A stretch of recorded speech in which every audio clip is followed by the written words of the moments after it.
Hi friends, welcome to Sriyarsha cooking channel. నేను మీ సరిత.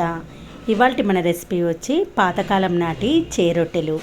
ఇప్పటి కాలంలో మనకు గోధుమ రొట్టెలు, జొన్న రొట్టెలు, సజ్జ రొట్టెలు అలా రకరకాల రొట్టెలు తెలుస్తుంది. కానీ ఈ పాతకాలం నాటి రొట్టెలు చాలామందికి తెలియదు. ఒక్కసారి టేస్ట్ చూడండి, చాలా బాగుంటాయి. తప్పకుండా ట్రై చేస్తారు కూడా. మరి ఆలస్యం చేయకుండా ఈ పాతకాలం నాటి రొట్టెలను ఎలా చేయాలో చూసేద్దాం పదండి. దీనికోసం ముందుగా ఒక బౌల్లోకి 1 కప్పు బియ్యం పిండిని తీసుకోండి.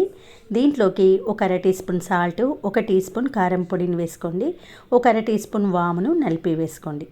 తర్వాత 1/2 టీ స్పూన్ వరకు జీలకర్ర, 1 టీ స్పూన్ వరకు నువ్వులను వేసి ఇవన్నీ పిండిలో కలిసేలా ఓసారి కలిపేసి ఈ పిండిని ఉప్పడం కోసం స్టవ్ ఆన్ చేసి ఒక గిన్నె పెట్టుకొని 1 కప్పు పిండికి 1 కప్పు నీళ్ళను వేసుకోవాలి.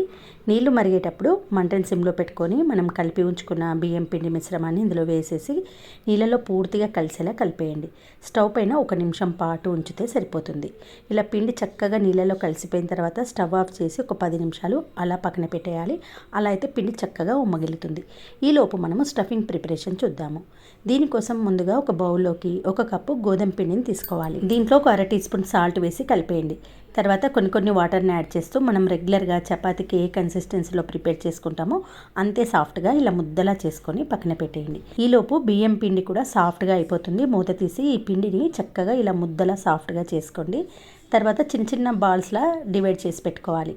గోధుమ పిండిని కూడా మనం బియ్యం పిండి బాల్స్ ఎంత సైజులో చేసామో దానికి ఈక్వల్గా ఇలా పార్ట్స్గా డివైడ్ చేయండి.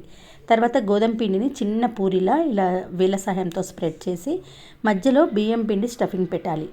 గోధుమ పిండి దాంట్లో బియ్యం పిండి స్టఫింగ్ పెట్టుకోవాలి. తర్వాత బియ్యం పిండి స్టఫింగ్ అనేది బయటకు రాకుండా కంప్లీట్గా కవర్ చేసేసి ఇలా వీడియోలో చూపిస్తున్నట్టు చేసేసుకోండి. ఇదే మాదిరిగా అన్నిటినీ ప్రిపేర్ చేసుకొని ఒకేసారి ప్లేట్లో పెట్టుకున్నామంటే అన్నీ ఒకదాని తర్వాత ఒకటి చపాతీలన్నీ రోల్ చేసుకోవచ్చు. ఇలా అన్నీ ప్రిపేర్ చేసిన తర్వాత ఇలా చాపింగ్ బోర్డు పైన కానీ లేదా ప్లాట్ఫామ్ పైన కానీ గోధుమ పిండిని చల్లుకుంటూ మనం రెగ్యులర్గా చపాతీలు ఎంత మందంగా చేసుకుంటామో అంతే మందంగా చేసుకోండి. ఇలా అన్ని చపాతీలు ఒకేసారి రోల్ చేసుకొని పక్కన పెట్టేయండి. స్టవ్ ఆన్ చేసి ఇలాంటి ఐరన్ పెంకను పెట్టుకోండి. నాన్ స్టిక్ ప్యాన్ పైన కన్నా ఐరన్ ప్యాన్ పైనే చపాతీలు కానీ మనం చేసే జొన్న రొట్టెలు కానీ చాలా సాఫ్ట్గా వస్తాయి.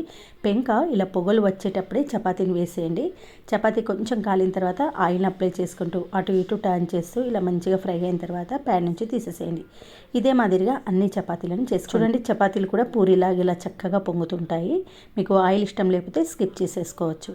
అంతేనండి, ఎంతో కమ్మకమ్మటి రొట్టెలు రెడీ అయిపోయాయి. ఈ రొట్టెలు ఇలా నాన్ వెజ్తో కానీ లేదా పెరుగులో డిప్ చేసుకొని తిన్నా బాగుంటుంది. లేదా మనము సాబుదానాతో కీర్ చేస్తాం చూడండి, దాంట్లో డిప్ చేసుకొని తిన్నా కూడా చాలా బాగుంటుంది. రెగ్యులర్గా తినే గోధుమ రొట్టెలు, జొన్న రొట్టెలు ప్రతిరోజు తింటే ఎవరికైనా బోర్ కొడుతుంది కదా. అప్పుడప్పుడు వీక్లీ ట్వైస్ అయినా ఈ రొట్టెలను ట్రై చేయండి. చాలా టేస్టీగా చాలా బాగుంటాయి. తప్పకుండా చేస్తారు. ఓకే ఫ్రెండ్స్, ఈ పాతకాలం నాటి రొట్టెలు మీ అందరికీ నచ్చితే వీడియో చూసిన వెంటనే ఒక లైక్ చేసి మీ ఫ్రెండ్స్తో రిలేటివ్స్తో షేర్ చేయండి. ఇలాంటి మంచి రెసిపీస్ ఇంకా చూడాలనుకుంటే వెంటనే నా ఛానల్ను సబ్స్క్రైబ్ చేయండి. ఓకే ఫ్రెండ్స్, మరొక మంచి వీడియోతో మళ్ళీ కలుద్దాం. Thanks for watching.